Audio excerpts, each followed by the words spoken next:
اخذت مني كل شي حتى حرمتي زوجتي، مالي حد بهذا الدنيا غير اتمنى ضحكة بنتي. هي اغلى مني عندي، هي وسط احشائي تفتر، اراقب بضحكتها في كل يوم وبتحلى وتكبر. ماني حارم عنها شي والها مطلق الحرية، ومدخلها افضل مدارس حتى باكر تفخر بي. صارت بنتي شي مثالي ودمها اولى بالدراسة، يوم عمرها 20 وصل فجأة صابتها انتكاسة. صارت تترك الدراسة وفي تراجع مستواها، منو غير حال بنتي منو بهالبلوى بلاها. بنت تقول اللي ينقصك وانا اجيبه مهما غالي، بابا ماكو شي ينقصني قالت خليني لحالي. لا ما اتركك لحالك، قولي منو اللي خلى دمعك، ليش الهم بقلبك اصبح ما نراضي بهذا وضعك. في كل يوم تصير اسوأ دمعة بدلت ضحكتها، اول ما تدخل البيت بتركض تختلف غرفتها.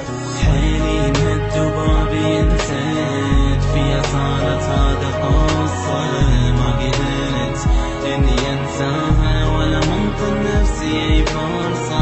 انا اللي ما وفيت بوعدي، انا اللي ما عرفت حدودي، انا قصرت انا ندمان، ناسي كلمة كما تدين تدان. الحال وظلت اشهر لكن صبري تعدى مني، لازم القى حل انقذها، خايف بنتي تضيع مني. رجعت للبيت بتاخر، رادت تدخل بغرفتها، فتحت باب الغرفة تدخل لكن صحت ووقفتها. بنتي لحظة خلى كلمك ليه متاخرة هذه المدة، قالت زحمة الطريق وفجأة الباب بوجه السدة. هي الحيرة تدور افكار وظلت واقف خلف الباب، بل كنت اعرف لمحيرها وفجأة اسمعها تخابر شاب، تطلب منه بي تتوسل لاجلي سامح ما يفضحها، تحكي الكلمة بصوت وترجف وهو مصمم ان يجرحها. بنت تقول له انا اللي حبيتك، صارت تبكي دموع العدها، بس ما مهتم باللي تحسه افضح سرك ويهددها. ادفع بيد الباب وادخل، بنتي ليش بثقتك انتي، ليش تخونين الامانة من هاللحظة ما انت بنتي. قالت نتزوج وعدني ونسيت نفسي من حبيته، عوف منك هالكلام بس دليني وين بيته. حيلي مد وبابي انسيت فيها صارت هذا قصة، ما قدرت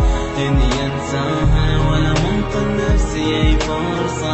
انا اللي ما وفيت بوعدي، انا اللي ما عرفت حدودي، انا قصرت انا ندمان، ناسي كلمة كما تدين تدان. خطوة وعشرة تعثر حد ما اوصل بيت الشاب، تدق الباب بقوة جفوفه حد ما يفتح هو الباب. شفته وصارت عين بعينه، قال لي تفضل من هو انت، قلت له انا اللي غدرته واللي ناوي تفضح بنته. رحت امد ايدي واضربه لكن ما سكت اعصابي، قلت له صيح امك اعاتب انت ما تفهم عتابي. راح الخاطر ينتهى له فجأة باوع طلعت امه، ما اصدق من شفتها بيا صدمة تخلي صدمة. امه نفس الوعدتها بالزواج وما ردتها، واللي سلمتني نفسها لن تحبني وفضحتها. قد توسلت بيا ياما حتى ما افضح بحالها، سويت بيها يشبه حال بنتي وتجرالها. هاي رمى شرد اقلها من ضايع كل لساني عن ابنها، راح اعاتب لو اقلها اسفاني. هي تفتر ما تثبت لا يغرك اللي حاضر، انت زرعة من فعالك كله راحت حصد باكر. حيلي مد وبابي انسيت فيها صارت هذا قصة،